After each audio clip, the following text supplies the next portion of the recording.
Hey, and welcome to Connect. Today, we're going to talk about the metaverse.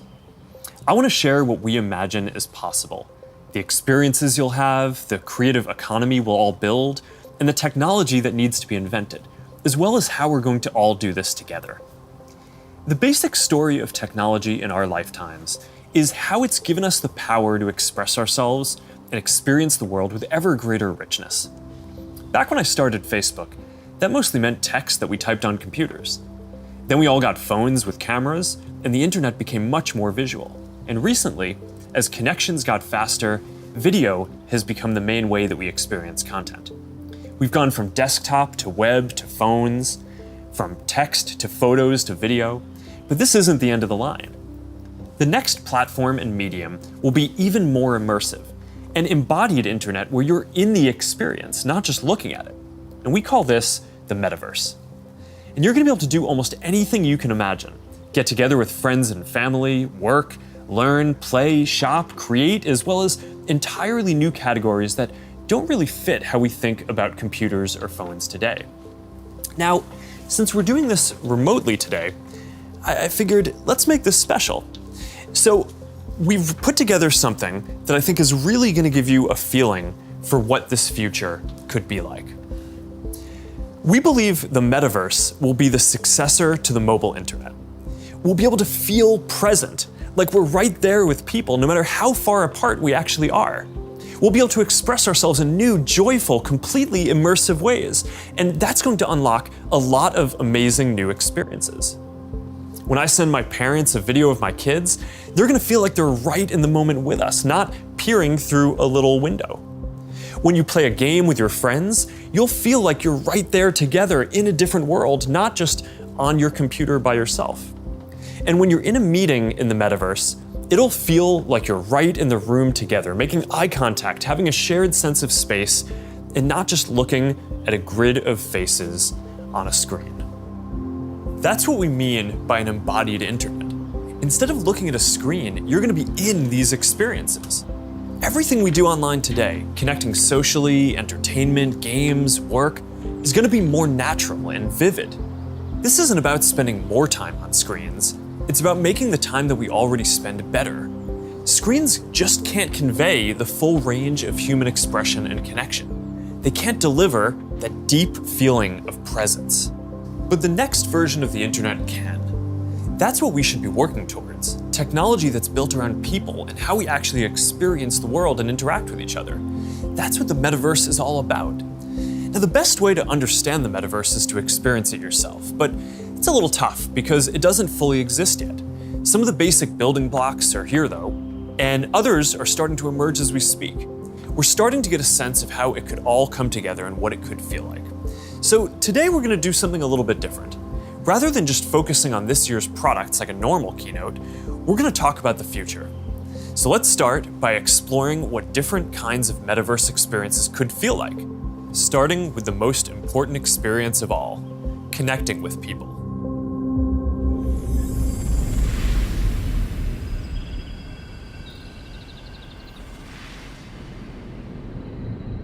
Imagine you put on your glasses or headset and you're instantly in your home space. It has parts of your physical home recreated virtually, it has things that are only possible virtually, and it has an incredibly inspiring view of whatever you find most beautiful. Hey, are you coming? Yeah, just gotta find something to wear.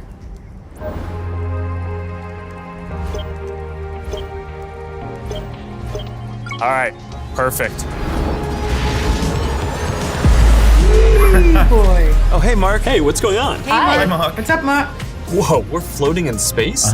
Who made this place? It's awesome. Right? It's from a creator I met in LA. This place is amazing. Boz, is that you? Of course it's me. You know I had to be the robot, man. I thought I was supposed to be the robot. Whoa. I knew you were bluffing. Hey, wait. Where is Naomi? Let's call her. Naomi. Hey, should we deal you in? Hey, sorry I'm running late, but you've got to see what we're checking out. There's an artist going around Soho hiding AR pieces for people to find.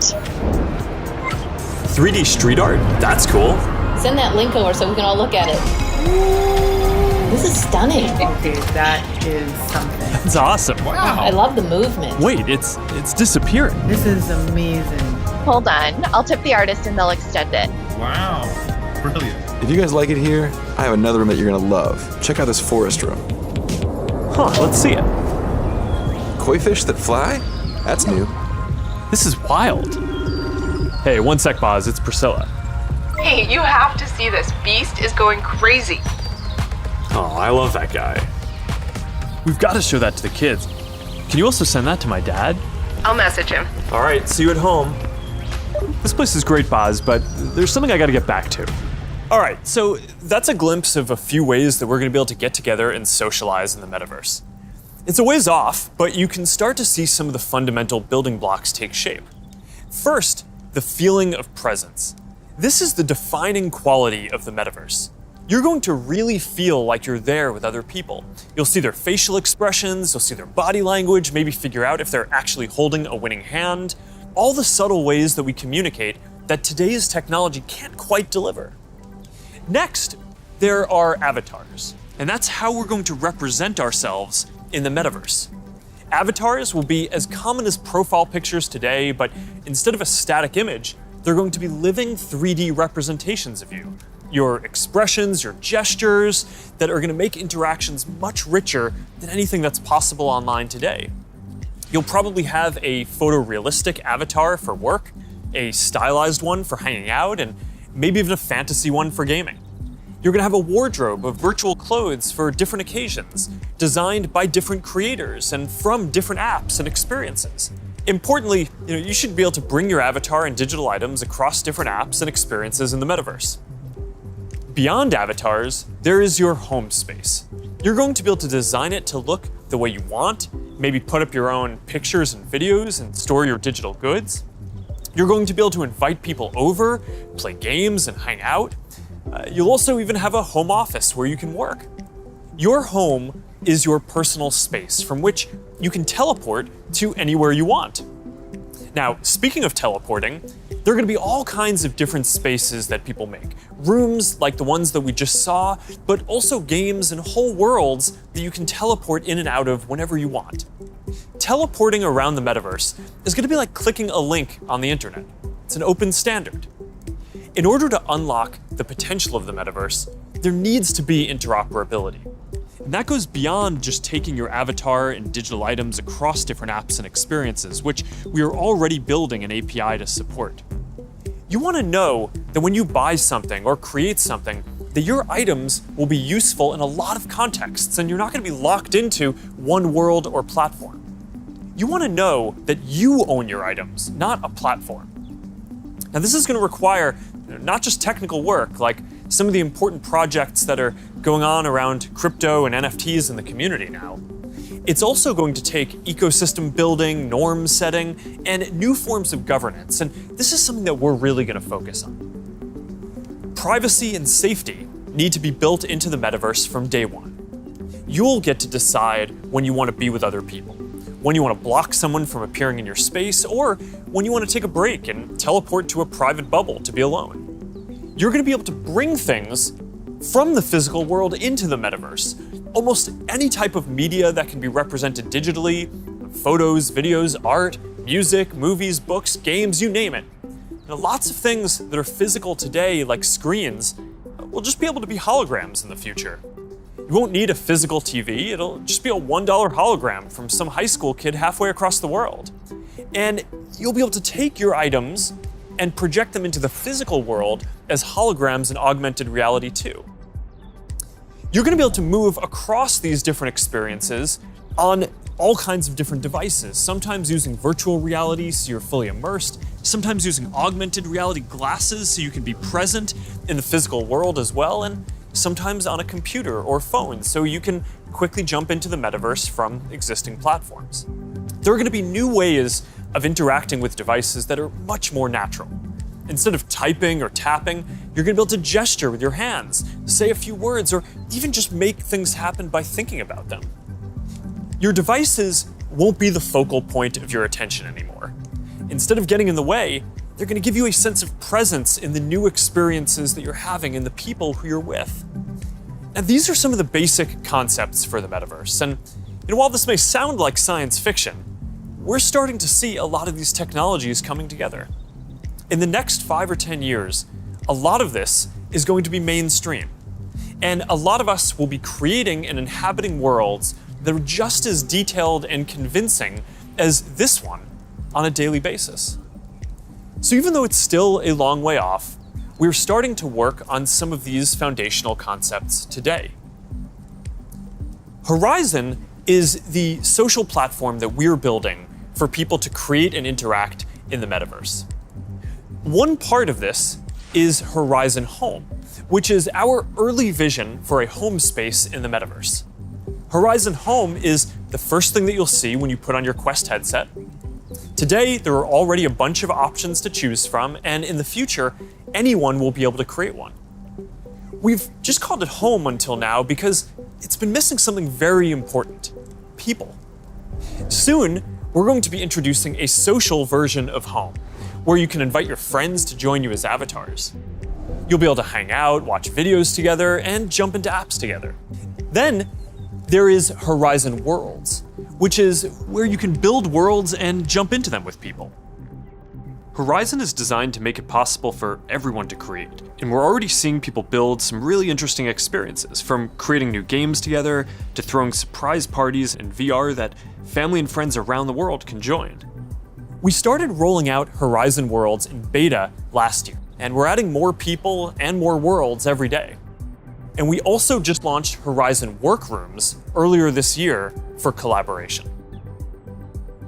Beyond Horizon, we're also making it easier to communicate with your friends across different layers of reality. This year, we're bringing messenger calls to virtual reality. You're going to be able to invite your friends to a messenger call, and soon you'll be able to explore somewhere together or join a game. Now, these are the kinds of tools that need to get built so that you can jump into the metaverse with your friends from anywhere. And they're going to unlock some pretty amazing experiences. Now, let's move on from some of these basic concepts and people just connecting to a completely different set of experiences around entertainment and gaming.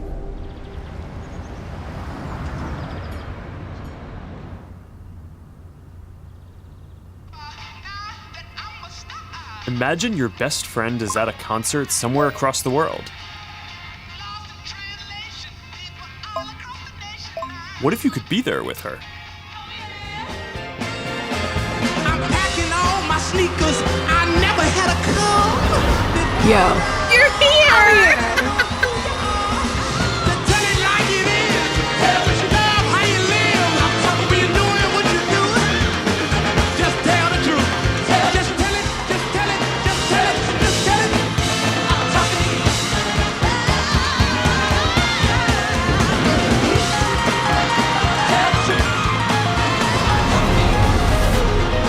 After party passes? Yes!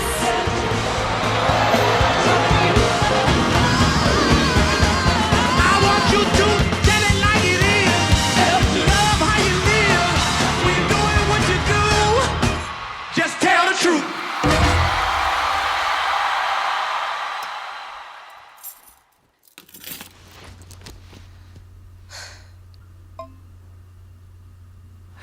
Jumping in now. What if there was an after party that anyone could go to, no matter where they were? This is wild.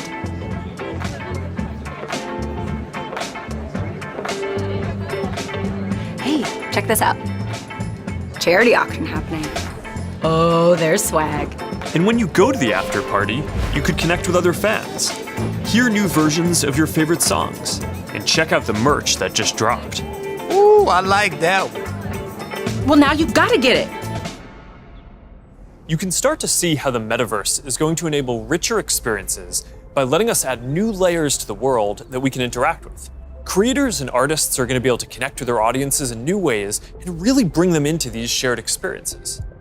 Now, there's a lot that needs to get built to create experiences like this, but we're working on some of these pieces right now with Spark AR. First, we're building tools that creators can use to place digital objects into the physical world and let people interact with them. And rather than just simple visual effects, new creator capabilities will support 3D objects that can respond and react realistically, including a realistic sense of depth and occlusion. In the next year, we're also adding the ability for creators to connect different physical locations into cohesive augmented reality storytelling experiences, like guided tours or scavenger hunts. We're also building a Horizon marketplace, where creators can sell and share 3D digital items. And our hope is that this will enable a lot more commerce and help grow the overall metaverse economy. Because at the end of the day, it is really the creators and developers who are going to build the metaverse and make this real. And to make sure that there's an ecosystem that can sustain hundreds of thousands of people working on this, which is what we're going to need to bring this to life, then it's critical that creators and developers can make a good living doing this work. Now, if you ask people today what they thought the metaverse was, a lot of people would probably say it was a Spider-Man movie. But the people who actually follow the space would say it's about gaming. And that's because gaming provides many of the most immersive experiences, and it is the biggest entertainment industry by far. Gaming in the metaverse is going to span from immersive experiences in fantasy worlds to bringing simple games into our everyday lives through holograms. Maybe you'll play old games in new ways. So, Barcelona, huh? Well, it's not New York, but I like it. New York misses you. What's that? I said, let me put my game face on so I can beat you. Okay. Check. I gotta try another game face next time. Maybe you'll go head-to-head with players from around the world. It's like a shop. Some call it skill. Keep talking. Or maybe you'll do things that aren't even possible in gaming today.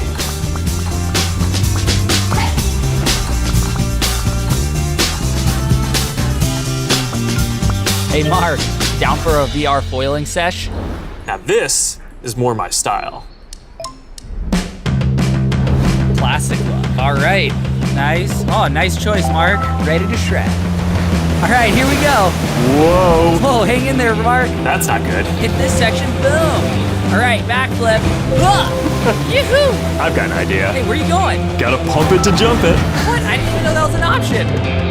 You're not gonna catch me now. Take that, unicorn. Oh, Tube City! Kai, you're out of control. Don't worry, I'll let you win next time. All good. Oh, that was a close one. You want to go again? Maybe later. I'm gonna need a lot more sunscreen though. Oh man.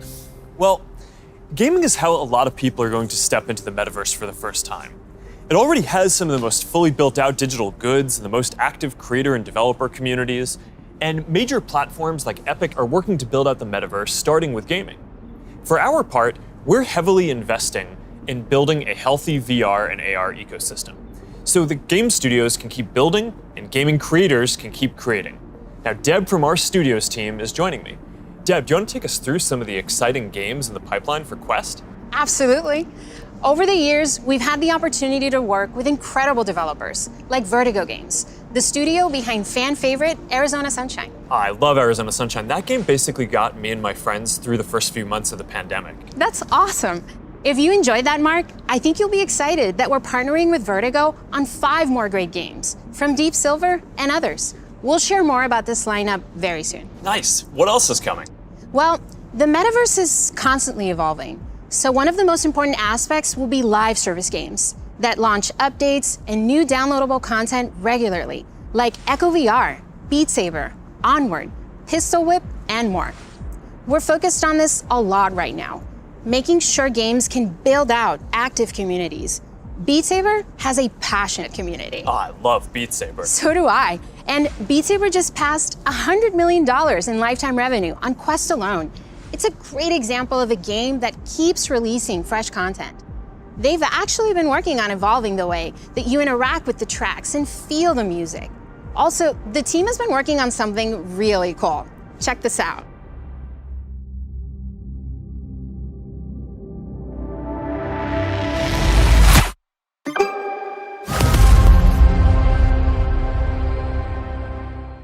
I can't wait to play this. And they keep partnering with incredible artists to release new music packs all the time. Did you play the Billie Eilish music pack last month? Yeah, a little more than I should have. I probably should have been working more on this metaverse presentation. Well, they have a great lineup of artists for 2022. And there's one more epic surprise before the end of the year. So stay tuned. Okay, have you played Population 1? I mean, yeah, I love the game so much that... For those who haven't, Population 1 is a thrilling battle royale that is only possible in VR. Since its launch at Connect last year, it has become one of the highest earning games on Quest and the biggest multiplayer FPS on the platform. You can have up to 24 people in at once for a match. We're super excited to keep launching big updates, like an all-new autumn event later in November and a winter wonderland update in December.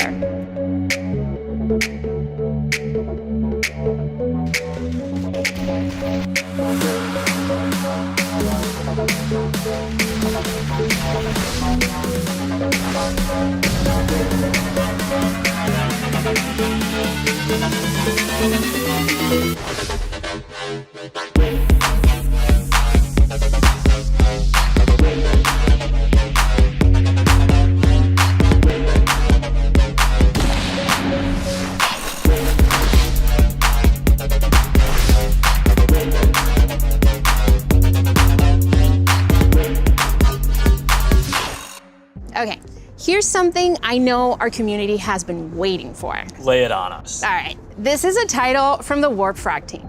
This is the team that set the standard for VR combat physics when it launched on Rift in 2019. That's right, Blade and Sorcery Nomad, the built for VR medieval fantasy sandbox that pairs magic with melee, is launching on Quest later this year.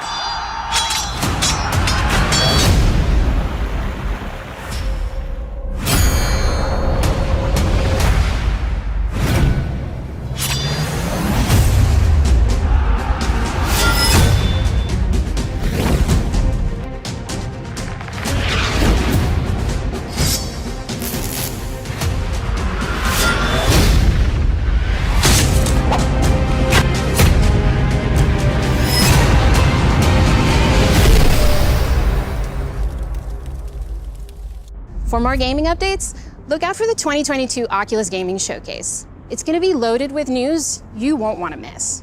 But Mart, I believe you have some news for us as well. Yeah, you know, I have to say, it's really impressive to see this lineup come together over the last few years, but there's one project that I'm really looking forward to. Yeah, this is one of the all-time greats, and we've been working for years to bring it to Quest. I'm excited to announce that the Rockstar Games classic Grand Theft Auto San Andreas is in development for Quest 2. This new version of what I think is one of the greatest games ever made will offer players an entirely new way to experience this iconic open world in virtual reality. That's it, Mark. I'm moving to the metaverse. All right, thanks, Deb. This is going to be amazing. Now, a lot of the most interesting games out there take advantage of how you can move around physically. Being able to look anywhere, move freely, it's just a fundamentally different experience from staring at a screen. This quality of being physically embodied and able to interact with the world and move around inside it, that opens up some completely new experiences that didn't really make sense before on 2D phones or computers. And one example that we are seeing take off is fitness. And speaking of that, I think it's time for my workout. A lot of you are already using Quest to stay fit. It lets you work out in some completely new ways. It's kind of like a Peloton, but instead of a bike, you just have your VR headset, and with it you can do anything from boxing lessons to sword fighting to even dancing.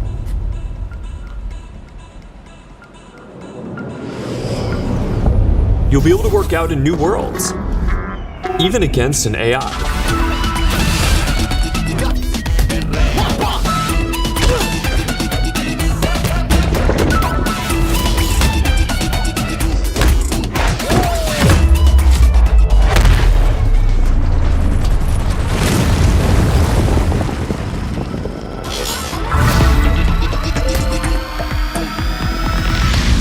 Maybe you'll get some friends together for some 3-on-3. Maybe play pickup with people on the other side of the world.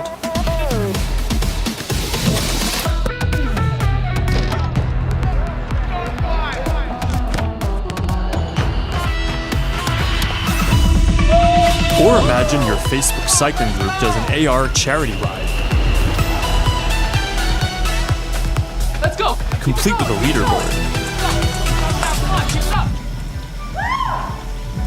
Maybe you'll be able to train with the best, like you're right there with them. Like Lee Kiefer, Olympic gold medalist. On guard. Fence. Don't be scared this time.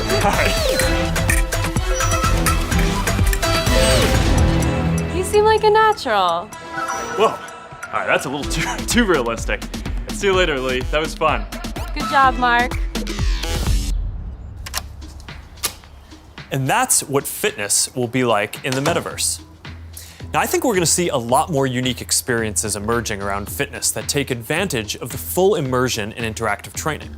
Speaking of which, Supernatural just added boxing to its lineup, FitXR has new fitness studios coming next year, and Player 22 by Rezel, which is currently used by pro athletes, is adding guided and hand-tracked bodyweight exercises soon. We're making a fitness accessories pack that makes Quest 2 more comfortable with controller grips for when things get a bit intense and a facial interface that you can wipe the sweat off of, making your sessions more comfortable. And that's all coming next year. But enough with the fun and games. It's time for everyone's favorite, work. Over the last year and a half, a lot of us who work in offices have gone remote. And while I miss seeing the people I work with, I think remote work is here to stay for a lot of people. So we're gonna need better tools to work together. Let's take a look at what working in the metaverse will be like.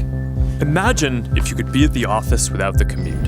You would still have that sense of presence, shared physical space, those chance interactions that make your day all accessible from anywhere. Now imagine that you have your perfect work setup and you can actually do more than you could in your regular work setup. And on top of all that, you can keep wearing your favorite sweatpants. Looking good. Let's get together real quick for a debrief.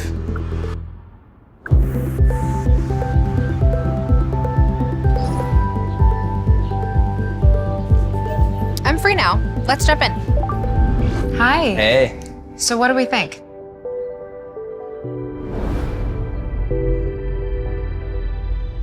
I think it's ready. Great. I'll prep it for the presentation. All right. Good luck. Imagine a space where you can tune out distractions and focus on the task at hand. And when you're ready to share what you've been working on, you can present it as if you're right there with the team. Wait, where's Mark? I think he's in the middle of something.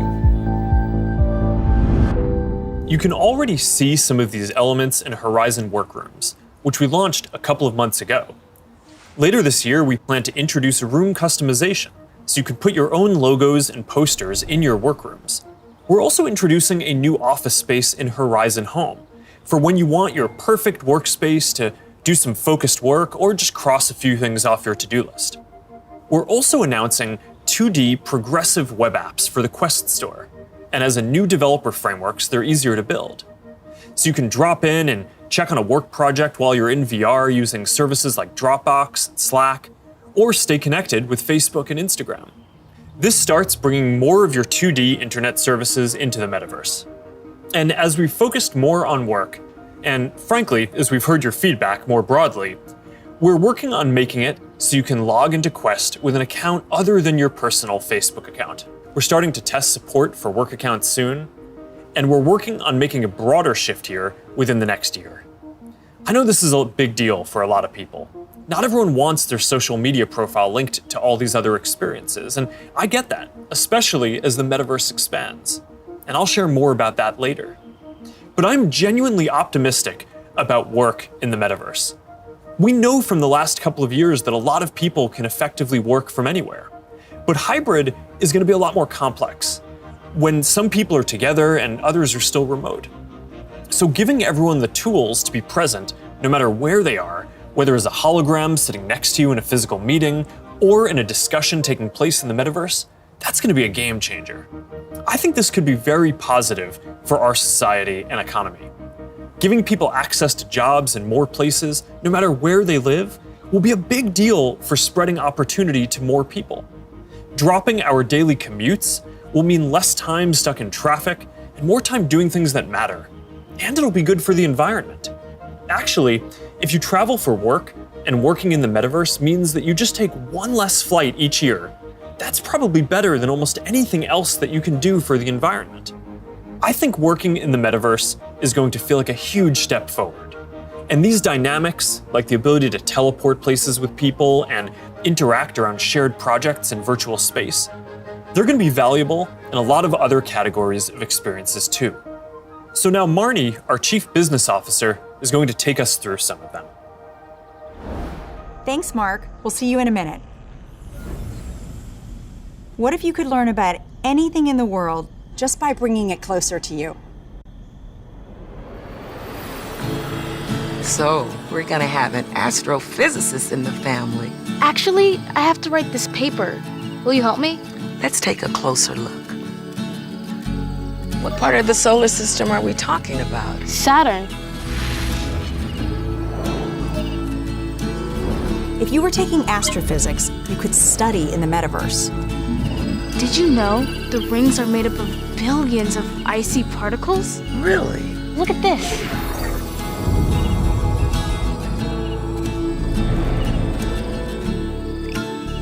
You ready to do that paper now, right? Yeah.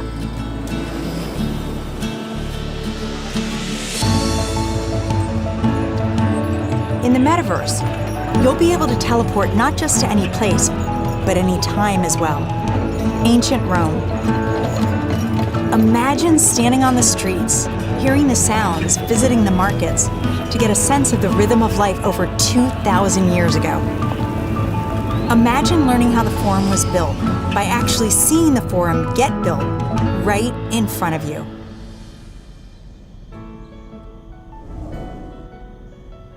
Hi, everyone. I'm Marnie Levine. In the metaverse, learning won't feel anything like the way we've learned before. With a headset or glasses, you'll be able to pull up schematics if you're studying, or maybe even the service manual for a vehicle you're learning to repair. Let's say you're a med student or a doctor. With apps like OSO VR, you can learn new techniques in surgery firsthand, practicing until you get it right. Or, if you're studying Earth science, you could swim through the Great Barrier Reef, get up close to Earth's mightiest insects with your instructor, David Attenborough, whose VR documentary is playing now in Oculus TV. This is a world of intrigue, a world of wonder, a secret world hidden to the human eye. Explore the extraordinary world of Micro Monsters 3D with me, David Attenborough.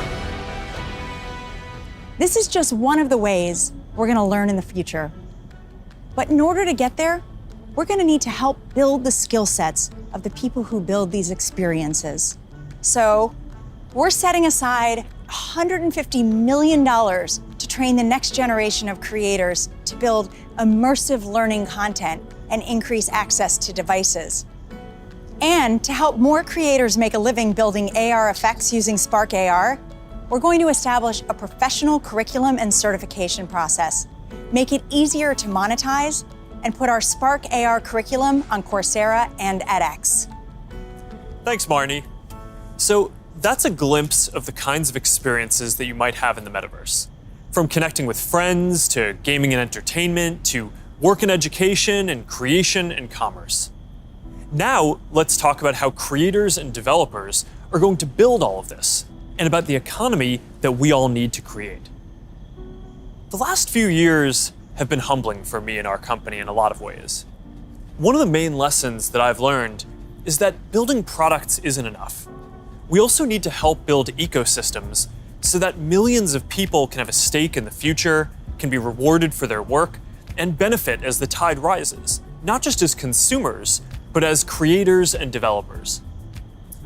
But this period has also been humbling because as big of a company as we are, we've also learned what it is like to build for other platforms.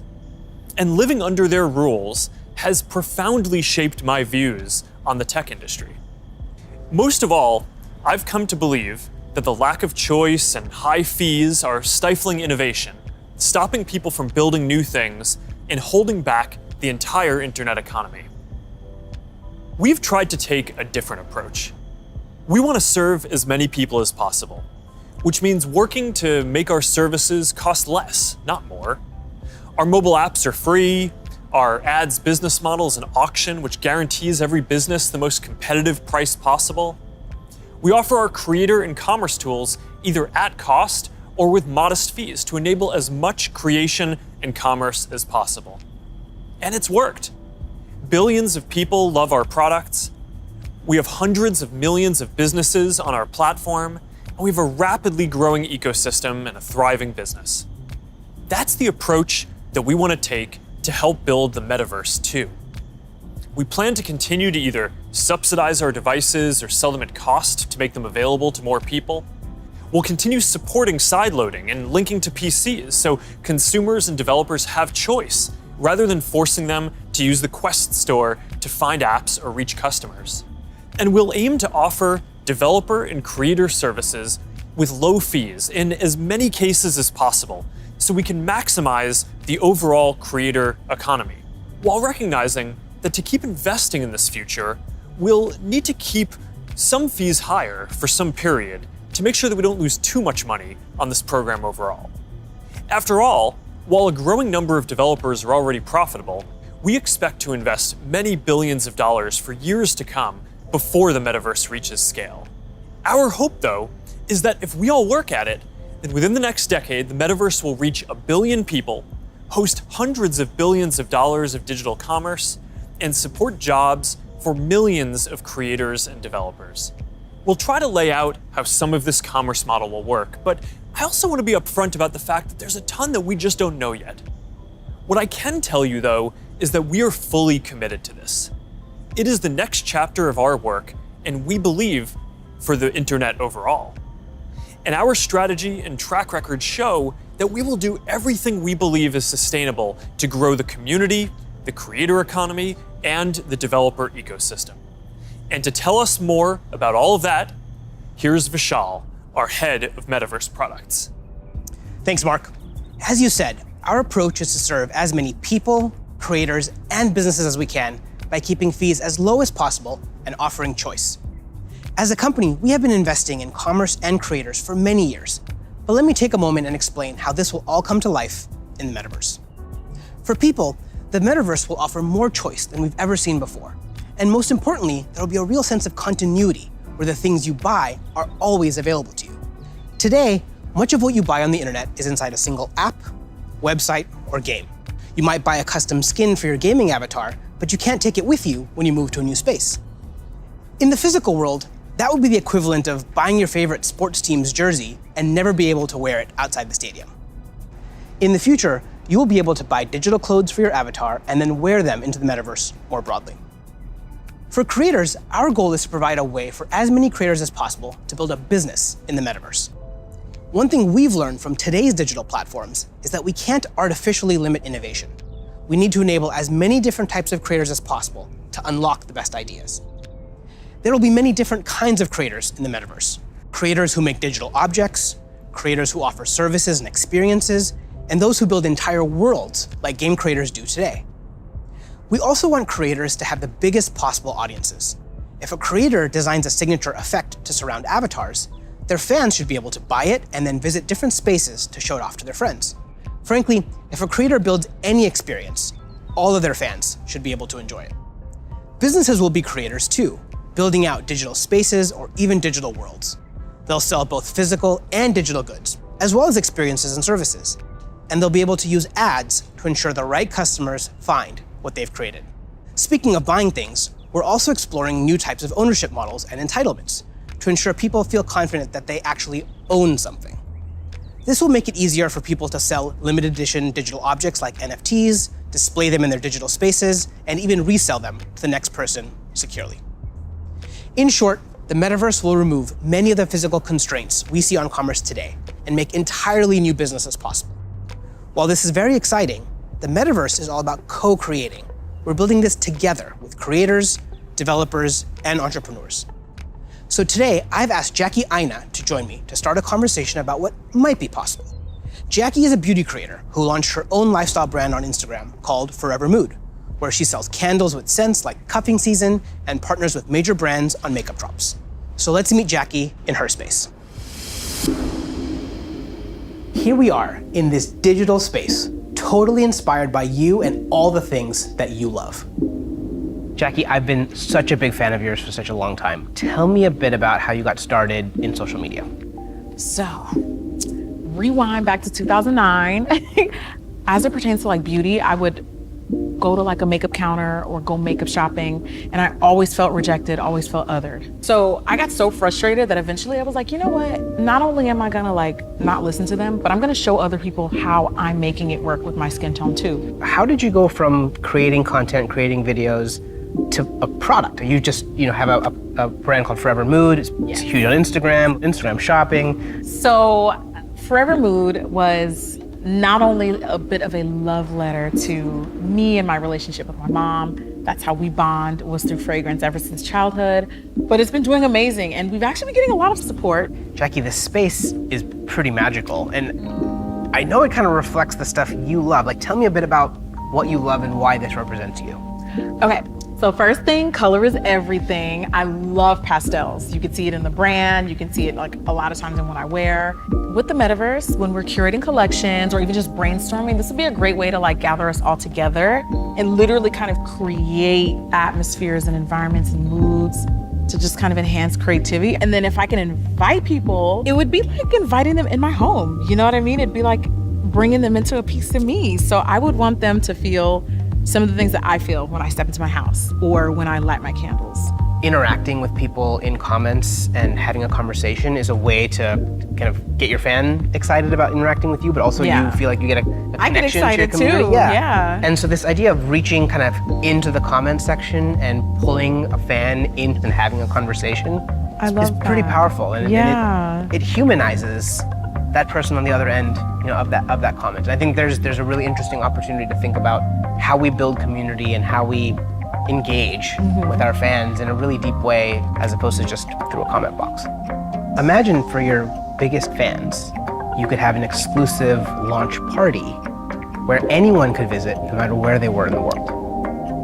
I love that, because when we first launched the brand, everything was shut down because obviously quarantine, we couldn't go anywhere. And I had this idea of doing like pop-ups for Forever Mood, where we would have a room inspired by each scent. And now, anyone from anywhere in the world could come and feel what you just described, have that feeling, have that sense, really get into that mood. Also, you have your greatest fans, the people that care a lot about you, the ability to reach new customers, use advertising to keep growing your business. And you could also drop an exclusive product in the metaverse, where only available to your most ardent fans who paid special access to get to that product. That's dope. Commerce is going to be a big part of the metaverse. You'll be able to sell both digital and physical products. The butterfly effect transports us someplace magical.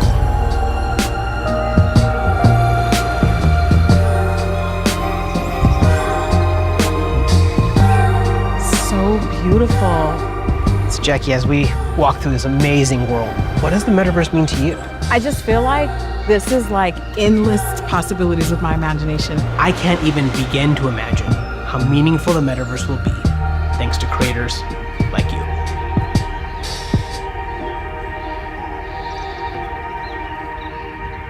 There's a lot here to be excited about. Just like the internet today, more people are going to have the freedom to find a business model that works for them, whether that's custom work, tipping, subscriptions, ads, or other monetization tools that may only make sense in the metaverse. Now think about how many people make a living on the internet today. How many of those jobs just didn't even exist a few years ago? I expect that the metaverse is going to open up lots of opportunities for people in the exact same way.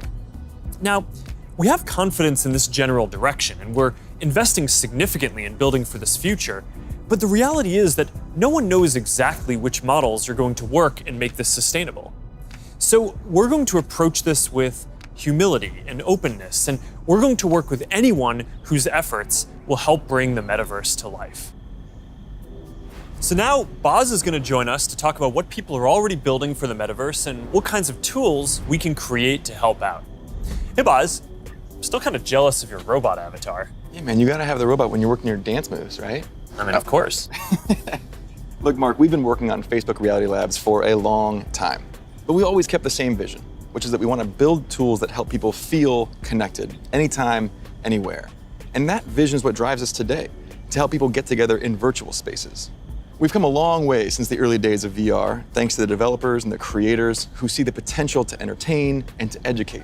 But of course, we still have a lot farther to go. So to keep the pace of innovation moving faster and empower more use cases, we do have a few exciting announcements. Today, we're introducing the Presence platform, which is a broad range of machine perception and AI capabilities that empower developers to build mixed reality experiences on Quest 2. You want to tell us more about the Presence platform? Yeah, we've said before that realistic presence is the key to feeling connected in the metaverse. And the Presence platform's capabilities are what's going to deliver on that promise. Things like environmental understanding, content placement and persistence, voice interaction, standardized hand interactions. In fact, let's start with hands. I mean, the human hand is an engineering marvel. And bringing hands into VR was no easy feat. It required a lot of collaboration against product, design, research, but we continue to improve that product, finding new ways to navigate with gestures and interact with VR. So today, we're introducing the Interaction SDK, a library of modular components that will make it easy to add hand interactions to your apps. That's pretty exciting. Yeah, we really think that this is going to help people accelerate the build time for new and existing titles that allow people to use their hands more naturally in more virtual experiences. Now, in addition to hands, there's another exciting interaction space for VR. That's your voice. The Voice SDK lets developers integrate voice input into their games and apps so they can create new gameplay and navigation. So soon, you'll be able to jump into a FitXR workout and shake up your routine just by saying, "Surprise me." Oh, yeah, I've tried this one before. This one's really tough. Yeah, me too, it is. Since we launched the Pass-Through API, we've already seen breakthrough experiments from developers that blend the virtual and the real world. Soon, with our next SDK release, developers will be able to ship their mixed reality apps on the Oculus Store and an App Lab. Now, of course, access to pass-through by itself is not enough. To achieve that rich mixed reality experience, apps also need to be aware of things in the room and, blend the virtual objects with the physical environment around them so they can coexist in the same space. So developers want to be able to place, persistent world-locked content like animated holograms or your Instagram feed in your real space. And tools like spatial anchors and scene understanding capabilities will help make these mixed reality experiences feel seamless. Now, I'd gladly nerd out with you on the technical details of this with you. I know. But I think it's better to show you. Load the world beyond. This is Oppie. Oppie, come on, Oppie. Who's a good persistent state virtual object layered on an interactive pass-through environment? Oh, you are. Yes, you are. Oppie, sit. Pets in the metaverse, man. Just as stubborn as they are in the physical world. You know, Boz, I always really wanted a forest in my living room. Did you? Not really. I'm looking forward to how developers are going to be able to build a new generation of mixed reality experiences on Quest 2. And it also gives us a glimpse of the kind of worlds that people are going to be able to build. Now let's talk about augmented reality.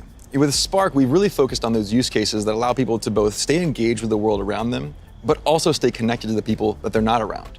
And creators are really leading the way here. And we're doing everything we can to support them with our know-how, with our resources, and of course, with tools. And for more on that, I'd like to say hi to Sue, the product director at Facebook Reality Labs and the head of Spark AR.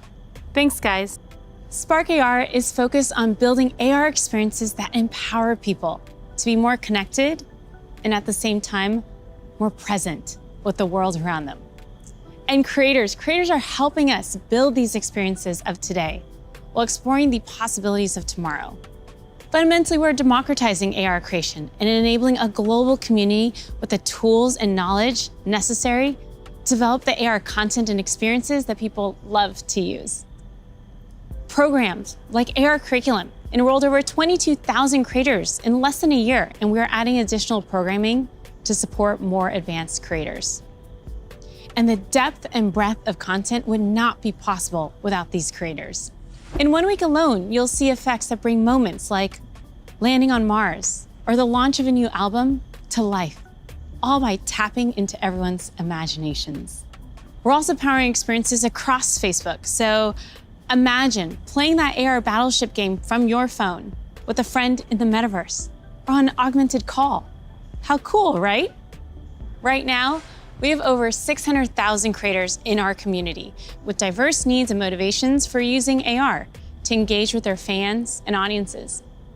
We know people, more than 700 million monthly across the Facebook family of apps, are already using AR a ton.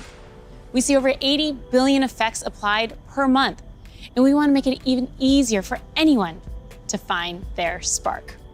So we created a tool, codenamed Polar, that makes AR creation possible for novice creators who have no prior experience in art, 2D or 3D design, or programming. Think paint by numbers. So creators whose first love might be photography, video, or dance can enhance their content for their own special effects.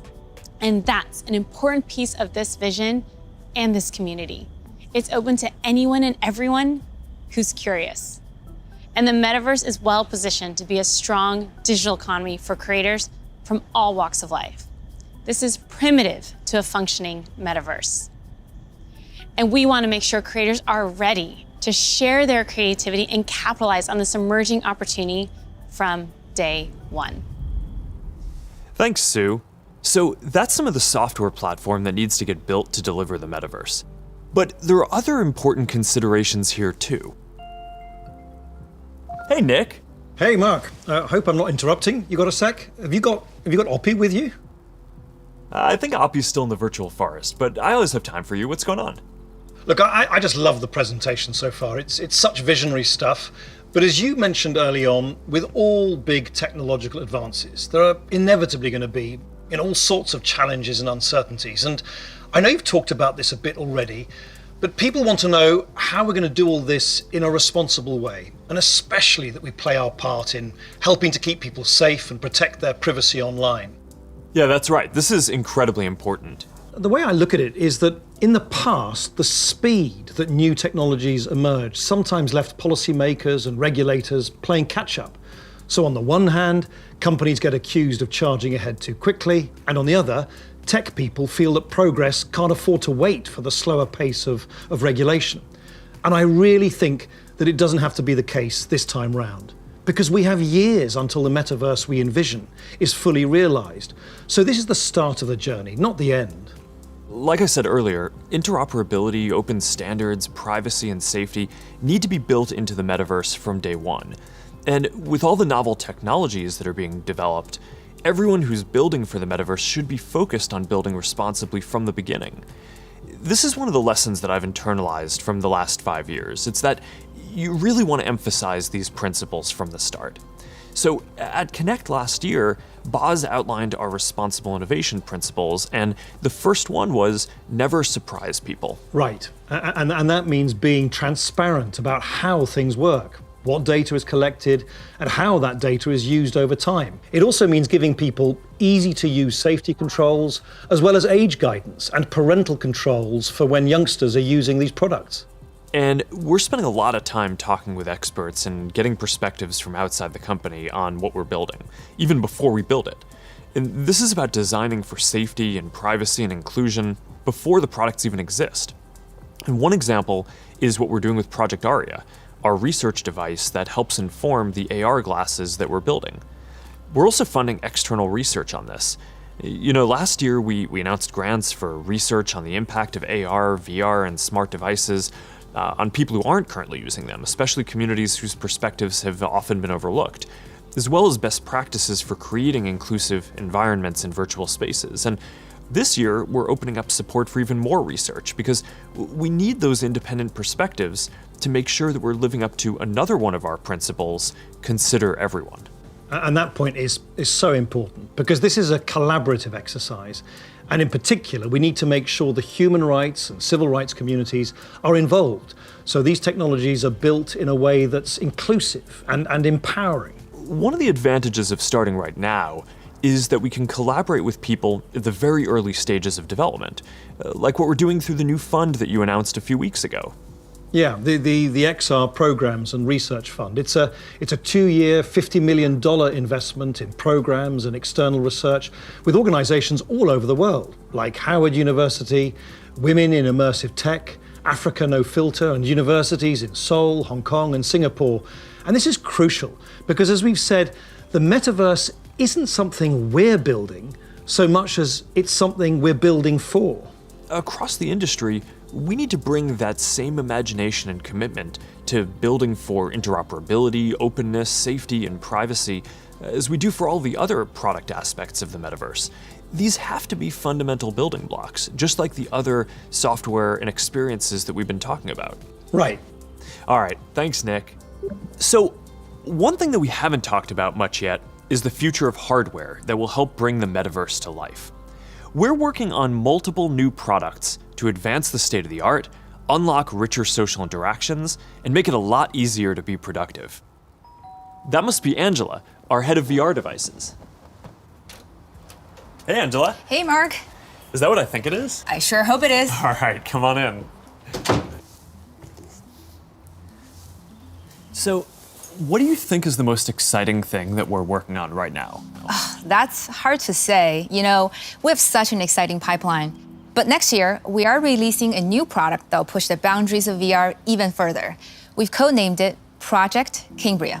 So, this isn't the next Quest. It's going to be compatible with Quest, but Cambria will be a completely new, advanced, and high-end product, and it'll be at the higher end of the price spectrum too. Our plan here is to keep building out this product line to release our most advanced technology before we can hit the price points that we target with Quest. All right, so let's talk about some of the new advances here. Yeah, sure. There's a ton of new tech going into Cambria. For example, your avatar will be able to make natural eye contact and reflect your facial expressions in real time. This way, people you're interacting with will have a real sense of how you're actually feeling. It does mean building more sensors into a form factor that's comfortable to wear for a while. And because we want VR to be for everyone, we also have to make sure avatars represent a diverse set of human facial features and skin tones, as well as paying attention to things like glasses and beards that might get in the way of some of the sensors. So that's going to be a big step forward for social presence, and I'm really glad that we're focused on making it inclusive from the start. Now, what about unlocking more mixed reality experiences? I mean, imagine working at your virtual desk with multiple screens while seeing your real desk so clearly that you can pick up a pen and write notes without taking your headset off. Or, you're doing a workout with a virtual instructor in your living room. It's going to be so cool. We're already seeing the potentials of these kinds of experiences today as people are building for our pass-through API. But with Cambria, we'll be taking this to the next level with high-resolution, colored, mixed reality pass-through. We essentially combine an array of sensors with reconstruction algorithms to represent your physical world in the headset with a sense of depth and perspective. Now, we're still a ways away from exactly matching what our eyes see in the physical world, but we're pretty encouraged by how far we've been able to advance the pass-through experience so far. Definitely, but we also need to push the visuals to the next level. So let's talk about the progress that we're making on optics. Yeah, we're pushing the limits of display technology and form factor with something called pancake optics. They essentially work by folding light several times over to achieve a slimmer profile than current lenses. Now, with several optical layers, we'll need to precisely control every aspect of design and fabrication to achieve that high-quality, artifact-free display and really just deliver the best optics ever in one of our headsets. That's pretty awesome. But let's make sure that we leave some of the good stuff for next year's release too. All right, now I'm excited to keep building out this new product line over future generations so we can keep getting our most advanced technology into people's hands even before we can get it into our Quest product line. That's our goal. We're starting to work with developers to build experiences for Cambria as we speak, and we're looking forward to sharing so much more with y'all next year. Sounds good. Now, beyond virtual reality, we are also focused on the hardware to make true augmented reality possible. In a lot of ways, augmented reality is even harder, not just because we need to invent a completely new optical stack that's not based on screens, but because we basically need to fit a supercomputer into a pair of normal-looking glasses. So we're approaching this problem from two directions. First, how much technology can we pack into a pair of normal, great-looking glasses today? And second, how do we take the long-term tech stack to do everything and keep miniaturizing and improving it until it fits into a pair of normal, good-looking glasses? On the first path, last month we launched Ray-Ban Stories, our first smart glasses in partnership with Essilor Luxottica. They're not full AR glasses yet, but they let you take pictures and videos, listen to music, and take phone calls while you're out looking at the world instead of down at your phone. And we built leading privacy features into the glasses, like the LED light whenever you're recording, which phones don't even have. And we delivered this in the iconic Ray-Ban style for just $299. These are all steps along the path to an embodied internet. But the ultimate goal here is true augmented reality glasses, and we've been working on that too. And today, I want to show you an experience that we've been working on for Project Nazare, which is the codename for our first full augmented reality glasses. Here, you'll see you're chatting with friends on WhatsApp and planning a game night. You can select a game, and then, as you walk over to your kitchen, you can easily just put your game onto the table and you're off. And that's the kind of experience that augmented reality will unlock. There's a lot of technical work to get this form factor and experience right. We have to fit hologram displays, projectors, batteries, radios, custom silicon chips, cameras, speakers, sensors to map the world around you, and more into glasses that are about 5 millimeters thick.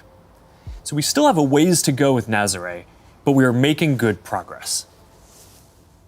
I'm excited about our future roadmap, but even that's still early in a journey that's going to go on for decades. Immersive all-day experiences will require a lot of novel technologies. And for the last 7 years, our research team has been working on a broad array of technologies that are necessary for these next-generation platforms. Michael Abrash leads this team, and he's going to join me to talk about some of the future technology that we're developing.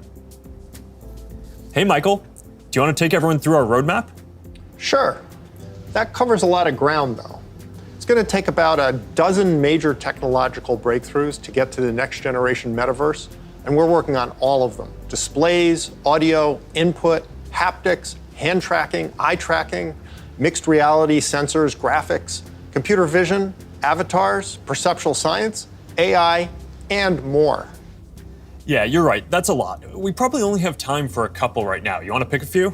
Well, I think the metaverse is really going to be first and foremost about connecting people, so I'd say let's start with avatars. Yeah, I agree. The goal here is to have both realistic and stylized avatars that create a deep feeling that we're present with people. Exactly, and we've shown codec avatars before. Well, what can your face do? Can you show us? Well, I've always hoped you would ask me that question. And it's a remarkable experience to see codec avatars in VR, and photorealistic avatars will be a huge breakthrough, but they're only part of the picture. Yeah, because you're not always going to want to look exactly like yourself. That's why people shave their beards, dress up, style their hair, put on makeup, or get tattoos. And of course, you'll be able to do all of that and more in the metaverse. So this next video shows how we're making progress on part of that with hair and skin rendering and relighting for 3D avatars. She's going for a medical field. I think she was interested into... Now, I want to point out this technology is still very definitely research, but it shows the really high level of fidelity that avatars are ultimately going to need to reach. Notice that you can see the individual pores on his skin. Now, clothing is another important way to express yourself. And whether you want to simulate your actual garments, say you're making a quick call with your grandmother, or maybe you just want to be wearing a stylish blue Oxford shirt like me, you're going to need the ability to simulate clothing. So here's an early look at hand-cloth interaction. And you can see how the movement of the cloth when the hand touches and stretches it is really remarkably accurate. Now, to use your avatar to teleport to a meeting or sit down for a chat in the metaverse, you'll also need realistic virtual spaces to be with people in. So let's look at that. Contrary to how this looks, this is actually not a video of the physical world. It's a 3D reconstruction of a mock apartment, which I guess just became clear when that bowl took off by itself. Exactly. So what you can see here is that a researcher is moving around various objects on the right, and then on the left you can see the high fidelity real-time rendering of the space in the moving objects on the left without the researcher. So what's critical here is that this is all happening in real time. That's what's novel here, and that's what differentiates it from CGI. So what we've seen so far is pretty awesome, but we all know what we want. We want the whole package, a full body avatar in a virtual environment, so you're just there. Last year, we showed our very first full body codec avatar at Connect. Here to tell you more about our progress since then is Yasser Sheikh. Hi there. My name is Yasser and I direct the Facebook Reality Research Lab in Pittsburgh. Well, that's not completely true. What you're seeing is actually a rendering of my pre-recorded codec avatar. Over the past couple of years, we've made quite a bit of progress with codec avatars. My avatar can now look left, look right, look up, look down, make facial expressions. Here, you can see Elaine is in VR on the right. You can see her view of Yasser's avatar and the reconstructed real-world space that it's in on the left as she moves around the avatar. What you see on the left is an entirely virtual reconstruction. This gives you a sense of a future in which you'll be able to interact with another person's realistic avatar in virtual reality in real time. Now, preventing others from using your avatar will be critical. That's why, even though this is early stage research, we're already thinking about how we could secure your avatar, whether by tying it to an authenticated account or by verifying identity in some other way. All right, so we've talked about what we're going to be able to see, but of course we also want to be able to actually do things in the metaverse. And while seeing your hands in VR and manipulating virtual objects is a big step forward towards that, then we're going to need an even easier and more intuitive way to interact with virtual content when you're on the go wearing AR glasses. And we believe that neural interfaces are going to be an important part of how we interact with AR glasses. And more specifically, EMG input from the muscles on your wrist combined with contextualized AI. It turns out that we all have unused neuromotor pathways, and with simple and perhaps even imperceptible gestures, sensors will one day be able to translate those neuromotor signals into digital commands that enable you to control your devices. It's pretty wild. So let's take a look at what EMG input is going to be able to do and where we are with it today. This video shows some of the ways that we think that wrist-based neural interfaces can provide an important input tool for AR glasses. So at first, that input is going to just be around enabling basic gestures, click, scroll, select. But as the technology evolves, EMG input could potentially unlock full-speed typing, and it could give you subtle, personalized controls that you can use in any situation. This is genuinely unprecedented technology. So let's look at an early prototype that shows how it could be used in AR. This experimental UI shows for the first time how EMG input could one day allow you to send a message in AR with your hand resting comfortably at your side without ever having to look at a screen. Notice how the researcher used an overt and highly visible click gesture to send the first message. We've made a lot of progress over the last year, and we're now able to do the same thing with the smallest of movements of the hand. EMG enables this by picking up subtle neuromotor commands with remarkable precision. So basically what you're saying is that you're going to be able to send a text message just by thinking about moving your fingers. That's going to be pretty amazing. But I guess it's just one part of the equation, because the other is AI that understands your context and can give you a simple set of choices based on that context. So let's take a look at an AI interaction model that we've built using Project Aria, our initiative to accelerate research into AR glasses and live maps that we talked about last year. Remember the mock apartment we saw earlier? Well, we've indexed every single object in it, including not only location, but also the texture, geometry, and function of each one. We fed all that information into the Project Aria glasses Ming-Fei is wearing in this next demo. And the reason is to simulate how AR glasses will ultimately be able to access data from a 3D map that will help them identify the real-world objects in the space around you and better understand your context so they can help you. What's happening here is that the glasses are calculating where Ming-Fei is in the room, locating and identifying all the nearby objects based on the index mentioned earlier, and figuring out which of those objects Ming-Fei is interested in by observing her eye movements. That contextual information, in turn, enables the system to offer proactive assistance to Ming-Fei in a variety of ways. Here, the system knows that she may want to turn on the TV, so when she clicks while looking at it, the system turns it on. Ultimately, her AR glasses will tell her what her available actions are at any time. Hey assistant, where's my favorite mug? We're also working on a voice interface that will let you locate any object. Here, the system is displaying the current location of the mug. In the future, it might tell her where it is using speech or text, or it might highlight the location in her glasses. Really, it's an early look at the sort of intuitive, low-friction interface that AI plus EMG input will enable in the future. This is how we'll all be interacting one day. Thanks, Michael. That was awesome. All right, so I hope that gives you a sense of some of the technical challenges that we're working on to deliver deep and immersive experiences in the metaverse. A lot of what we've shown today isn't going to be available in the next year or two. Some of this is still a long way off. But this is some of the most exciting stuff that I've ever gotten to work on, and I'm just incredibly energized to be on this journey with all of you. And there's one more thing that I want to tell you about today. I believe the metaverse is the next chapter for the internet, and it's the next chapter for our company too.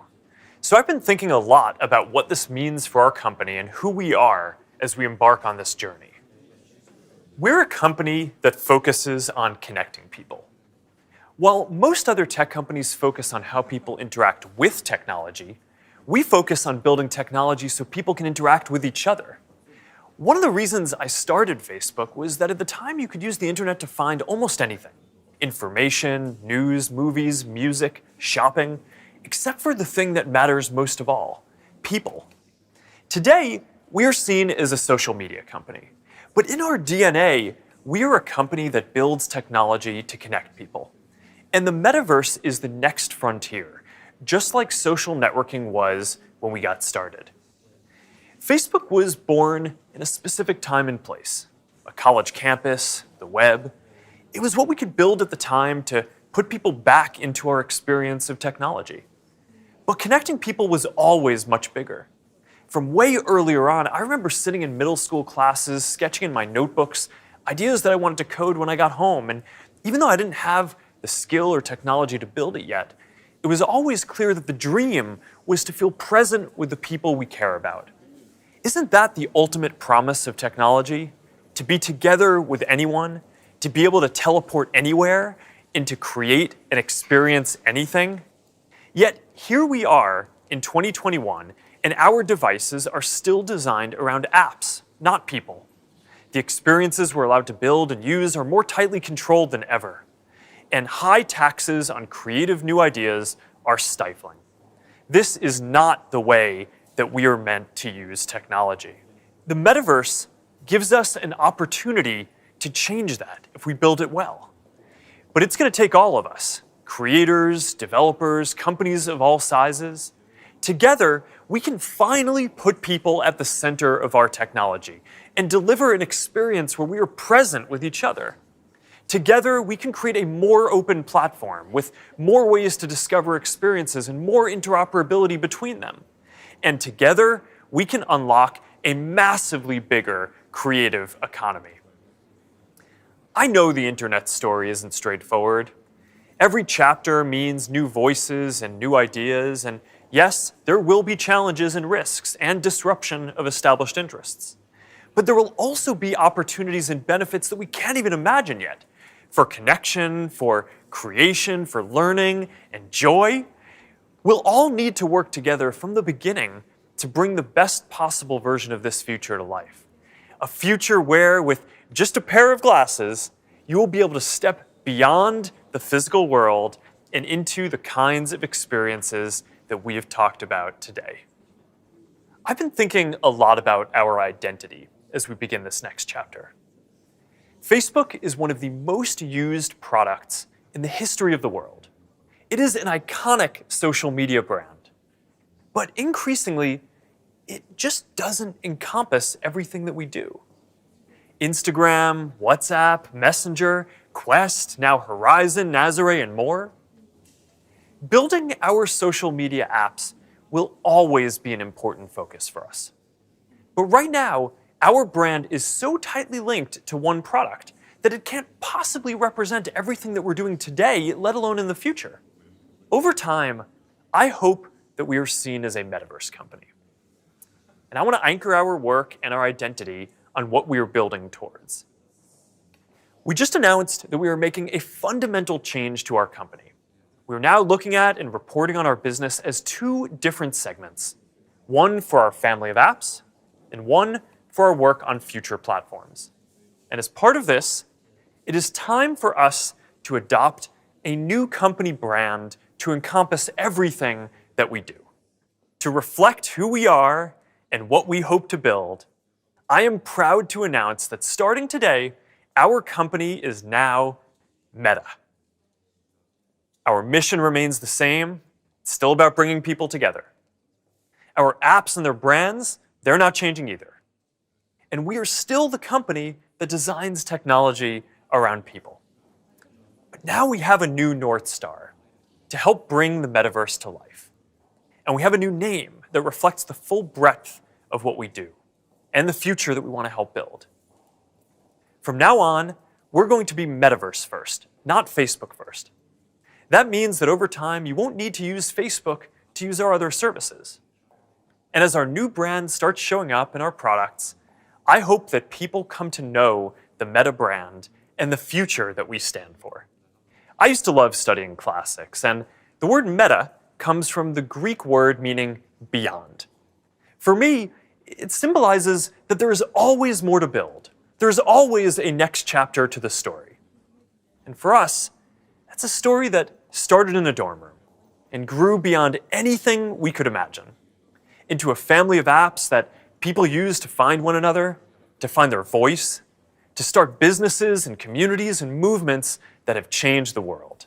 I'm proud of what we've built so far and excited about what comes next as we move beyond what's possible today, beyond the constraints of screens, beyond the limits of distance and physics, and towards a future where everyone can be present with each other, create new opportunities, and experience new things.